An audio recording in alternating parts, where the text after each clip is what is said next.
There's not one guy, one person in the history of this program that's bigger than the program.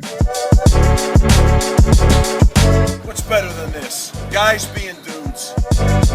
Ooh, what's up and welcome into week 8 of the program Roundup, where we break down the biggest college football games across the nation. I'm Patrick Hertzberger. With me today is Mark Hall and Mason Prince, and we are sponsored by our friends at the Fan Stop. Our promo code for their website is PGUYZ. Click the link in the description of this video or in the comments. Go to their website and buy a game day polo for 15% off, or get 15% off your first 3 months of their Shirt of the Month Club. You should do both of those things. Huge week for college football this weekend. A lot of games where the powerhouse teams didn't look like powerhouses. What are y'all's initial thoughts? I just genuinely don't know who the best team in college football is. Yeah, you can say Georgia if you want. I don't know. Ohio State could have made a very strong case against Penn State, and I just don't think they did. I think if anything, it was a lackluster performance from both of those teams. So I mean, you could make the case for Michigan. I'd give you Michigan as well, but we know they're stealing signs. They're stealing signs, man. They know the play call. No wonder they shut out Michigan State. Dude, they knew the play. So funny. But yeah, that's my takeaway. Yeah, the Big Ten just Big Tens so hard. We had a chance for a really fun, epic game between Ohio State and Penn State, and we get a 20-12 game instead. It is just such a Big Ten kind of thing. Georgia's the best team in the country. Like, that has to be the answer until someone beats them, to me. They haven't looked imminently beatable in weeks, and Michigan can beat up on all these kids whose signs they're stealing all they want until they play a team like Georgia. I'm not going to buy it. So wait till we see, Ohio State, Michigan later. That's going to be a lot of fun, but till then it's going to be Georgia for me. Love it. Love it. Let's go ahead and start off with the Pac-12. Some high-level overview of a few of the big games. Washington only beats Arizona State 15-7, uncharacteristic of that Washington offense. Oregon beats Washington State 38-24. They handle their business. And Utah defeats USC for the 4th time in a row. Lincoln Riley and Caleb Williams losing to Utah 34-32. Let's talk about that game first. Will Caleb Williams play another game in college football? Wow. People are asking. People are asking, Patrick.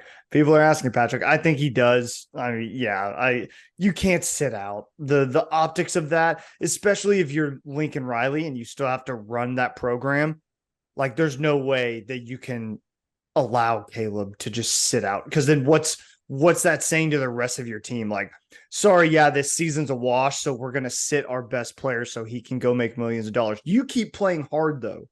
Like, you keep playing hard. Like, he's just not going to do that. Well, I think the idea is more that Caleb just... I know. All right, Carl unilaterally shuts Caleb down and says, all right, we're getting ready for the draft. And thank you for your services, Lincoln and USC, but we're going to go do our own thing now.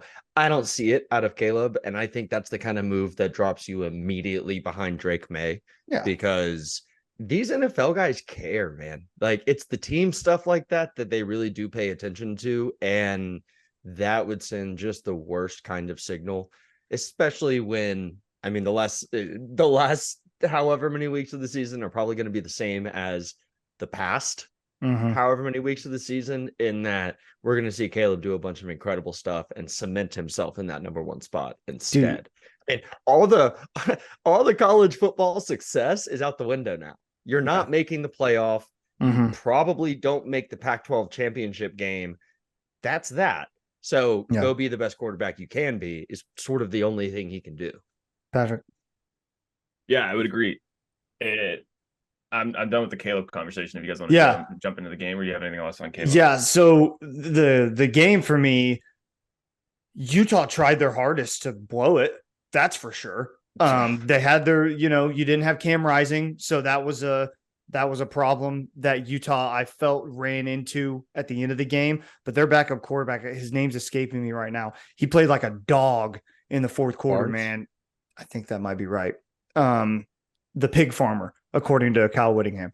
Shout out to him. That was awesome. So funny. But dude, if you had any question that Caleb Williams is the best player in college football, watching that fourth quarter last night should assure you that he definitely is. He made a throw rolling to his left across his body, firing it into the sideline. And I saw him throw that, and I'm like, there's no one else in college football right now that can do that. There's just no way. Like he's very, very good. But at the same time, I'm sorry, but it needs to be said. Lincoln Riley this is what he does. He has had Heisman winning quarterbacks and Heisman caliber quarterbacks in Jalen Hurts and Caleb Williams and Baker Mayfield and Kyler Murray, and he doesn't have a playoff win to show for it. Any of those quarterbacks, he doesn't have a playoff win to show for it. And this is who he is. This is who we know who he is.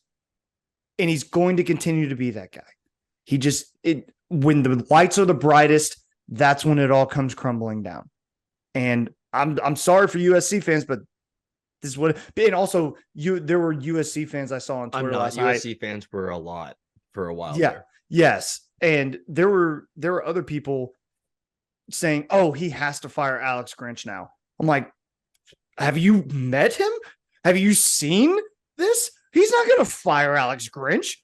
There's no way. It's just I don't get it. Getting to the on the field. Something that I've noticed with the Lincoln Riley offense for years now, probably since CeeDee Lamb left Oklahoma, is it's a different receiver every week.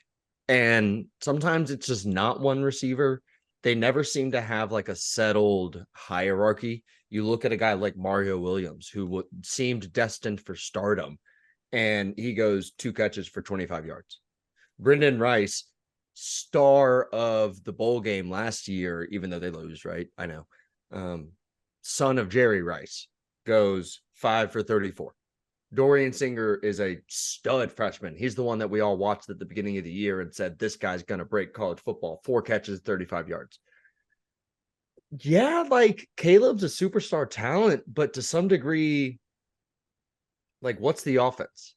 Taj Washington goes 5 for 112. I shouldn't say that like there's nothing there, but more and more defenses are able to key in on the other parts of the offense that Lincoln Riley runs, and it takes Caleb being special.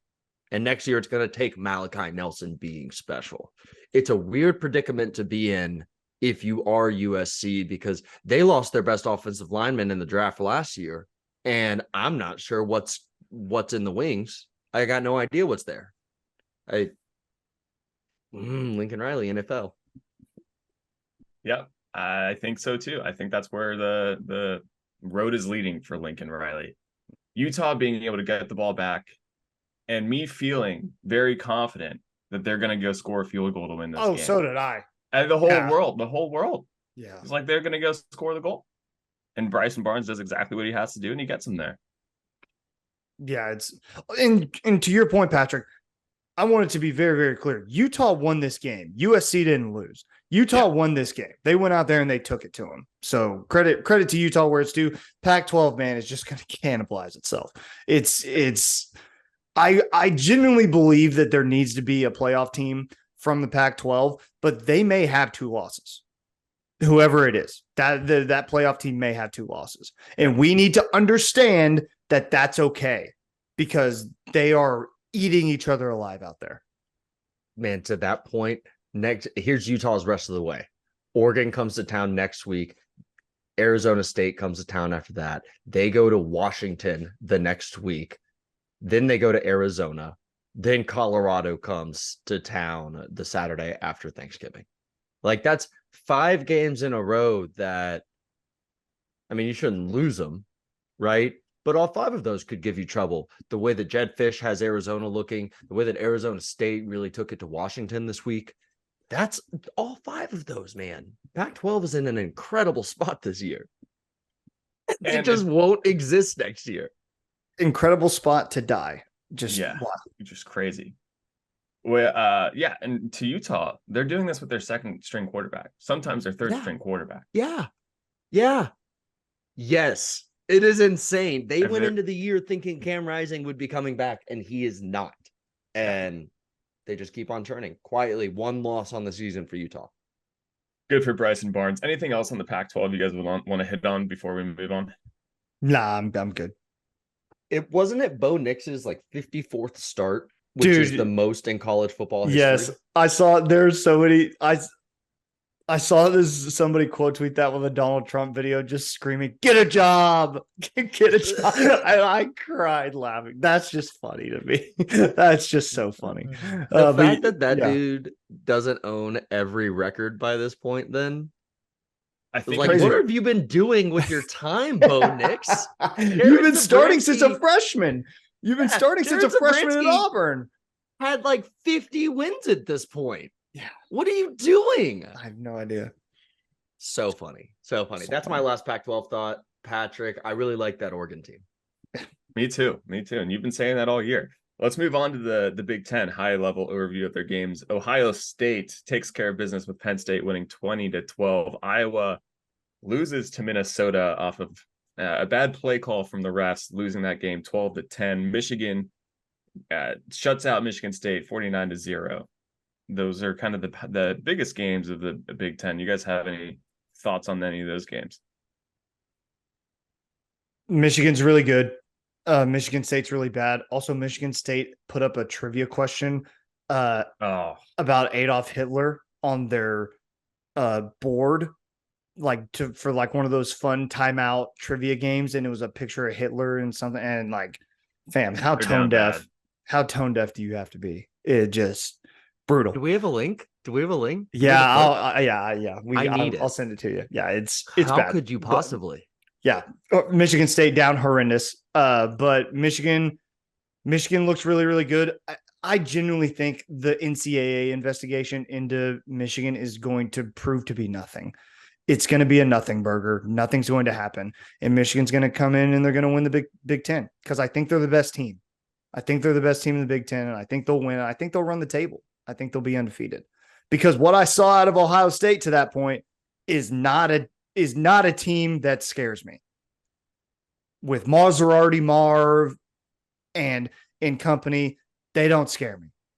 They just don't. And Penn State was anemic on offense. Talk about training wheels on Aller. I can't remember how to say his last name. Let the kid play. Let the kid play. The training wheels on him are just ridiculous. And I feel bad for Penn State, man. I think that was their shot. I thought their defense played well enough to win the game, and you just didn't even give your quarterback a chance to try to run the offense. So, yeah. I think that I said it earlier, it's just the Big Ten Big-Tenning so hard in this football game. But look, we can't say, oh, this team finds a way to get it done and not say that about Ohio State in this case, because they did find a way to get it done. They held on to the game were they ever losing? Did they ever? I didn't think so. They held the lead start to finish. That's correct. That is now the matchup, right? In the Big Ten that we're all looking to see. Everything else, look, Iowa, I love the Iowa experience.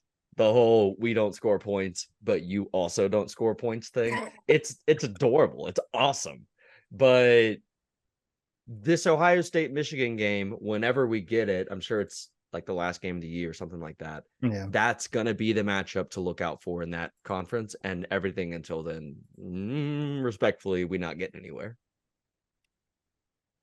I'm kind of done with Penn State being in the college football playoff discussion. I think they're out now. I think it's safe to say that they're out. They're out now. But I wasn't bought into to begin with. They proved that they're just not ready. They're just going to be third in the Big Ten forever. And because this was your year, and you did. It is a perpetual cycle. You are right about that with Penn State. I feel like I saw a Penn State fan tweet a lot of offseason natty hype. Start the season 6-0, lose to Ohio State, win a big bowl game, go back to offseason natty hype, and this is just who they are right now. I don't know. It sucks for Penn State. I hate it because I really think what James Franklin is building there and has built there is a very, very good program. And a lot of teams would kill to have James Franklin as their head coach right now, but it's not good enough right now. And I don't really know how they get there. I mean, it's the quarterback. I think it just another year of Drew Aller, hoping that he can develop, because I think if you look at the talent they've amassed on offense and defense over the years, it's always been that it's Sean Clifford or Trace McSorley at quarterback, where, Ohio State had Justin Fields. Like, that's the difference there, I think. And I don't know if Aller is the guy. They played him like a child yesterday. Yep. Anything else on the Big Ten? Did you guys see what happened to Iowa? What happened to Iowa and Minnesota? I didn't get the chance to see it. I see the score. I'm not watching most of those. Okay, games, so Iowa games. Minnesota punts it to Iowa. Iowa runs the ball back for a touchdown. However, the Iowa punt returner is waving to his teammates to move away from the ball. He's pointing at them with like one hand, and then he's kind of flailing his backhand a little bit. And the refs say that he called a fair catch. I saw that. That's not a fair catch. Yes, I saw that. That's not a fair catch. Everything he did was horizontal. He was never, and they always make the point that if you call for a fair catch, it has to be clear and obvious. Like, you have to make it obvious. That what he was doing was not obvious. Yeah, no, they got screwed. Yeah, they got screwed. So that's why Minnesota won yesterday, and that's why Iowa is not 7-1. But they still can't put up more than 25 points, meaning that their offensive coordinator will be terminated at the end of this year. Bad. You mean their coach's son? Yes. Yeah. That's exactly what I meant. Yeah, I'm less confident. Say that way. I'm less confident. So let's get into the SEC talk. But before we do, Mark, why don't you talk to us about our sponsor, the Fan Stop, a little more? Oh my God, guys, we love the team over there at the Fan Stop, and you will too. You have to go to their website, thefanstop.com, and check out their officially licensed t-shirts, long sleeves, and hoodies. These are going to be delivered monthly to your door if you sign up for their College Shirt of the Month Club. They have around 50 schools, and every single month you're going to get high quality, nice designs sent to your door. Especially if you sign up with our code PGuys, that's PGUYZ. That's going to get you 15% off the first 3 months of your yearly subscription to the Shirt of the Month Club. Honestly, guys, my mother is a freaking, she's a true believer in the Shirt of the Month Club, and I see them every week or every month. She sends me pictures of the shirts she gets. They all feel good. They all look good. You're going to enjoy them. And here's a little bonus too. If you go on to their website and you look for their game day polos, they're new this season, and use our code PGuys, PGUYZ, you're going to get 15% off there too. So that's it. We can't really do much better than that for you. The Fan Stop, those guys rock. Those guys are awesome. They've been a great partner with us from basically day one. And if you support us, you should go support them too. They're the coolest. Patrick, back to you. Love it. Okay, let's get into the SEC overview of the games. LSU shuts out Army 48-0. Mizzou is now 7-1, beating University of South Carolina 34-12. And the biggest headline in the SEC this weekend is Alabama beating Tennessee 24-20 after Tennessee's up 20-7 at halftime. I'll start. I'll go. Yeah. Let's do it. That first quarter of the Tennessee game, Joe Milton and Tennessee looked like they could be the best offense in the country. They really did. And they didn't capitalize on a couple of drives, and they settled for field goals, and that's all fine and dandy. Second quarter, they played great again. You could see the potential in this team. They walk into halftime. They forget they're at Alabama, and they need to come in hot in the third quarter. They just forgot because they're up 20-7. They forgot they were playing Nick Saban. Nick Saban comes out and says, "You're not going to score another point." And that's exactly what he does. And Alabama wins that game 34-20. Tennessee has a lot of growing pains. The potential is there. Their recruiting classes are coming in hot. They just need to really get it together, and you're not going to get it together if you forget where you're playing. Yeah, the whole thing about like I love everything you said there at the end, but Joe Milton is gone this year. So at what point? I mean, you tell me, do you think we see Nico I mean, at Joe's any playing point? too well. Joe's playing, Yeah, that's the maybe not I too well, but understand that. playing good enough. Right. You don't just sit a guy to sit a guy when you're 5-2. You could still have a season ahead of Yeah. you. For sure. Yeah.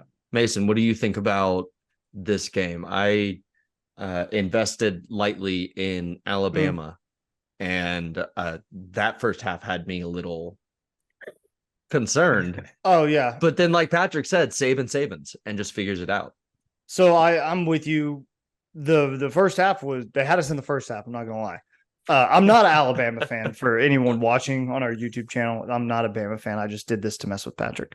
But it's Nick Saban, and he's not gonna quit. And like you said, Patrick, Tennessee comes out with the lead. That's great. You have to keep playing because those Nick Saban teams are not going to quit. They will never quit. And they have talent, probably more than you. So they're most of the time going to be the more skilled team. You cannot rest on your laurels and play defensive football and be on your heels and try to just keep everything in front of you. They'll eat you alive that way. They'll eat you alive. And he showed that they can. It sucks, man. It sucks for Tennessee because you're right, Patrick. I think what they're building there is something that can be sustained success. And credit to Josh Heupel. I think he's really blossomed into a really, really good head coach. And I think he's got something working at Tennessee that'll work well. But it's Nick Saban's conference until proven otherwise. You know, you have to get them. You have to strike while the iron's hot. And you waited and you were screwed. Agreed. Mark, anything else on the SEC games?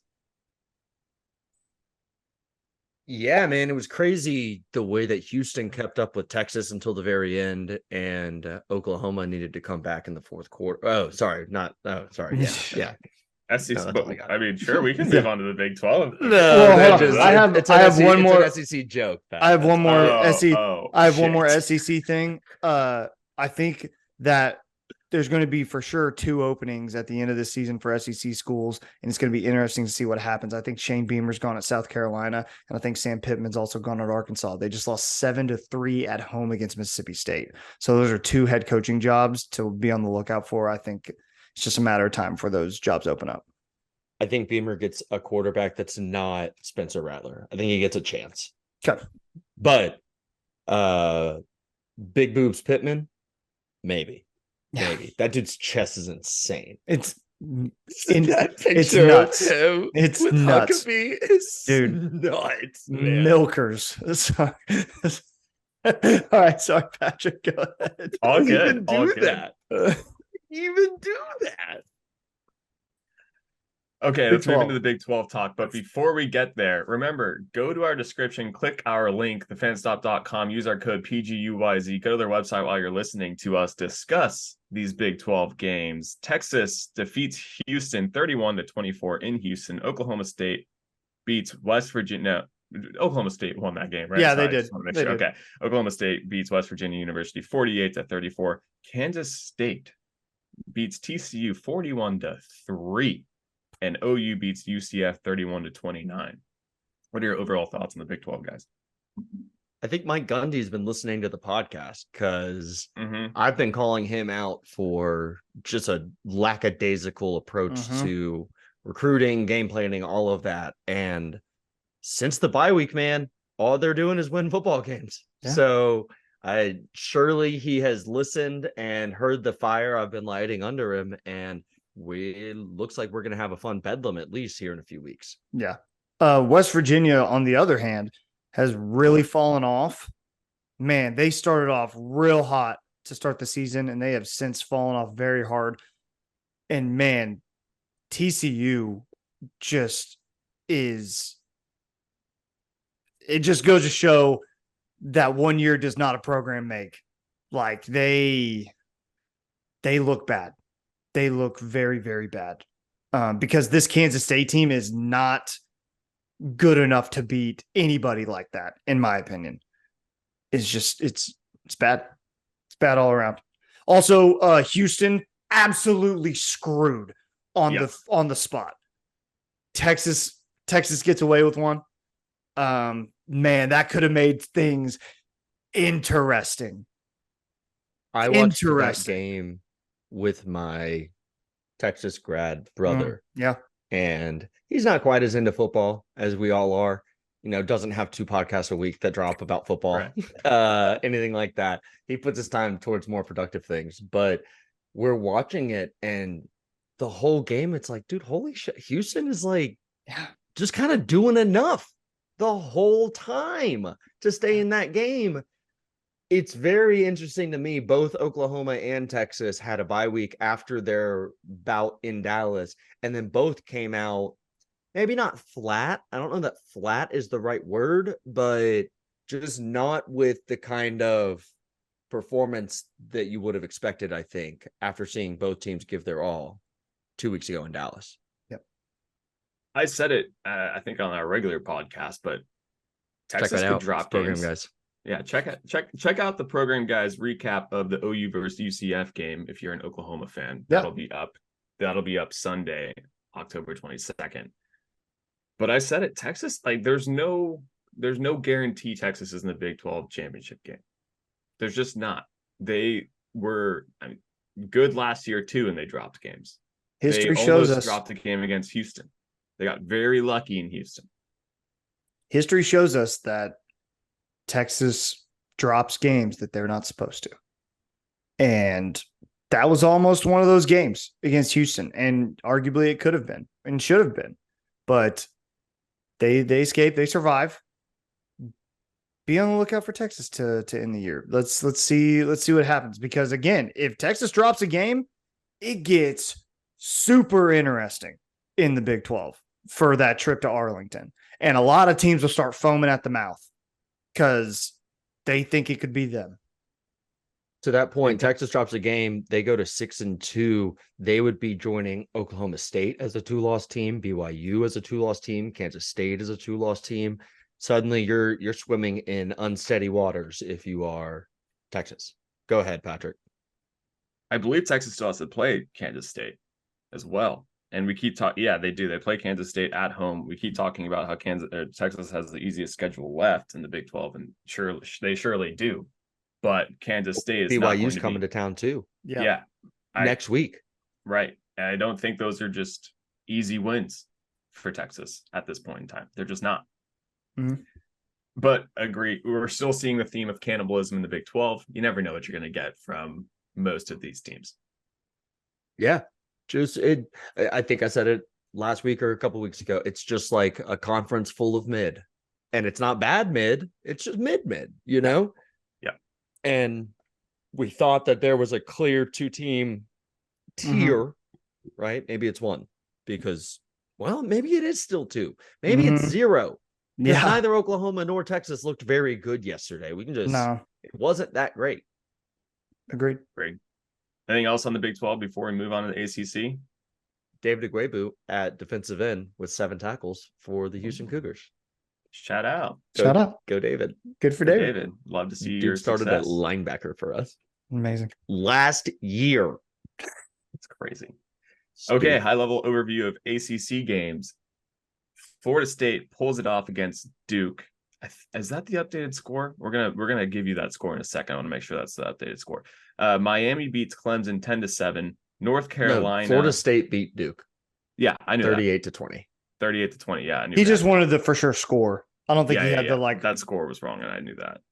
Oh, okay, right. Gotcha. Sorry. Yeah. Florida State won 38-20 after being down to Duke, though, overcoming adversity. Miami beating Clemson. North Carolina dropping to Virginia 31-27. And yeah, that's kind of the biggest games of the week for the ACC. Any overall thoughts there? Man, I cannot figure out what is going on in Atlanta, Georgia.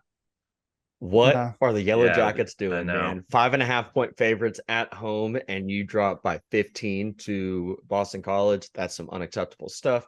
Elsewhere, Virginia taking down North Carolina in Chapel Hill. That's massive. That has massive implications.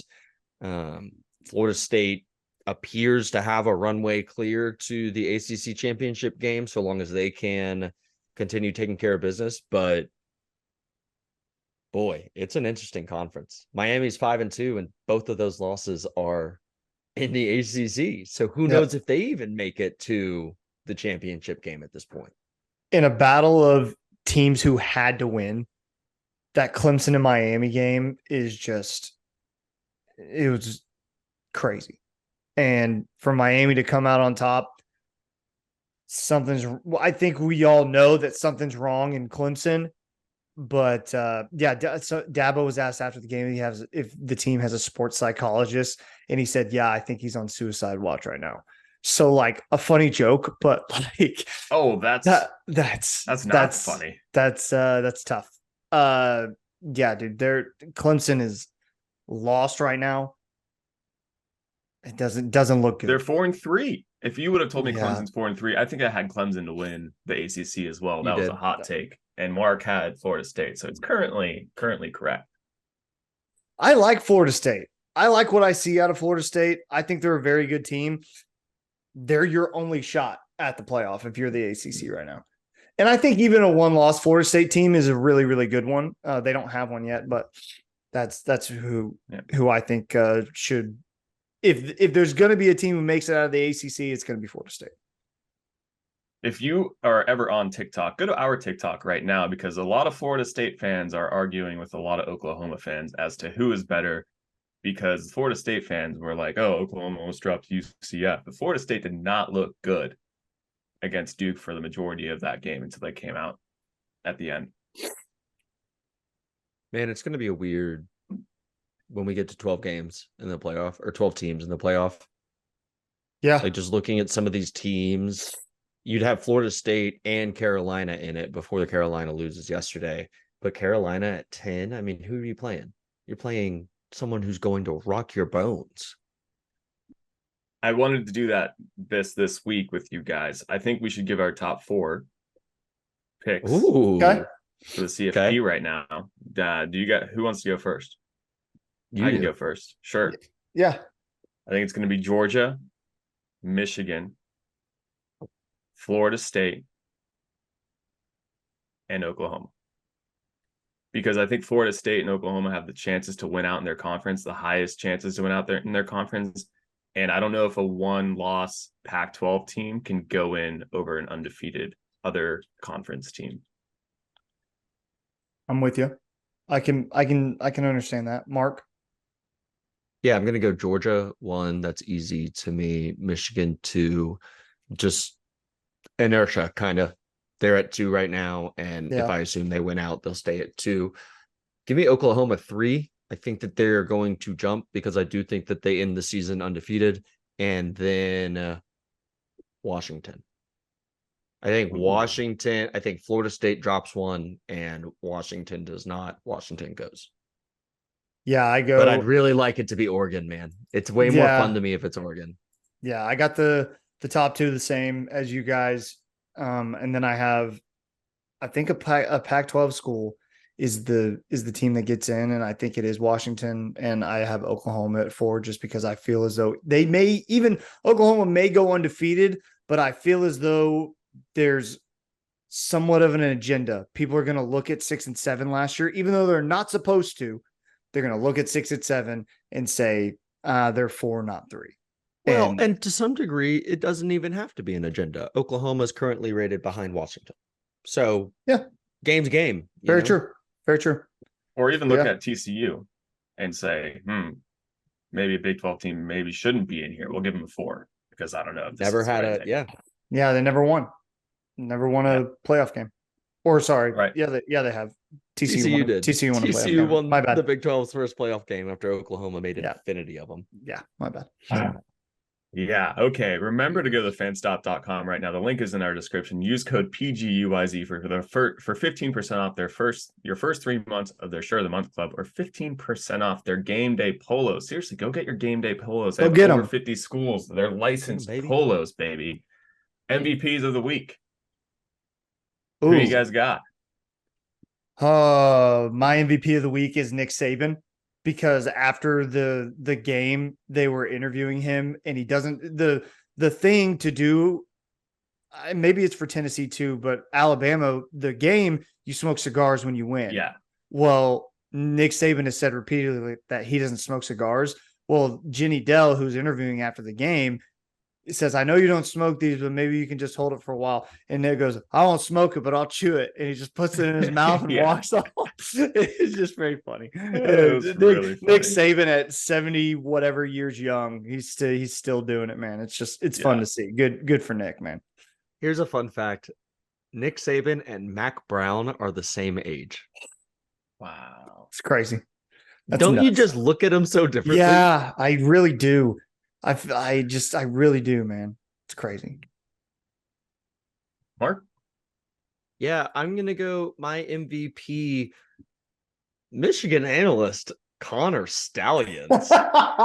Yeah. This guy, former Naval Academy guy, he worked with the football team when he was with the Navy, and he was stationed at a military base from 2015 to 2022, and is now an analyst for the Michigan football team. He is at the middle of this entire Investigation, sign stealing investigation that's going on, and his LinkedIn included the quote, hit what he does for Michigan: identifying the opponent's most likely course of action and most dangerous course of action. Oh boy. That seems problematic. That's admitting guilt right there.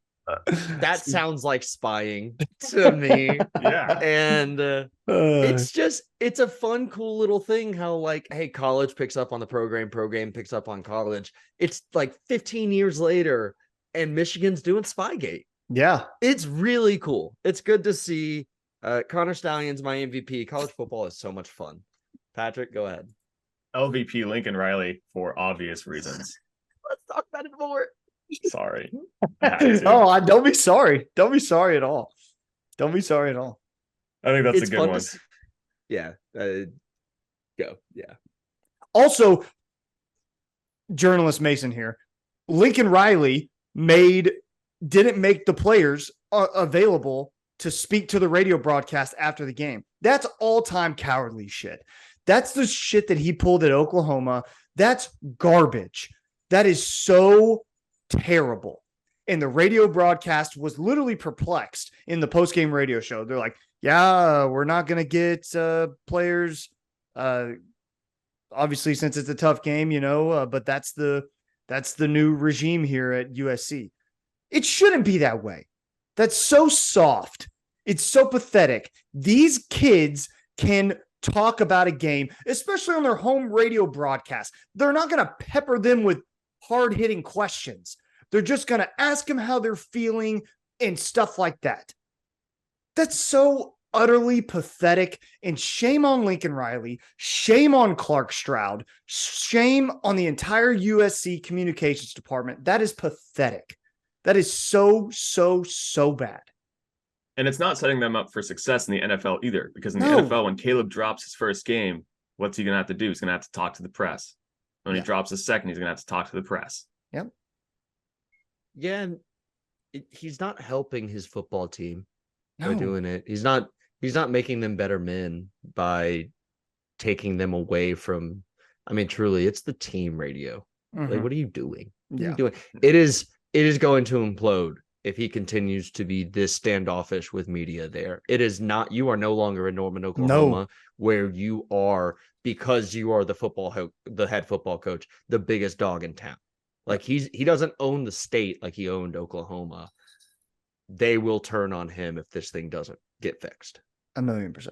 Great God. I'm so glad you did that, Patrick. Thank you. Hey, yeah, thank you, Patrick. And that is a wrap. Go to thefanstop.com. Use our promo code PGUYZ. The link is in the description and the comments of this video. Mason, take us out. Keep pushing it, baby. 3, 2, 1.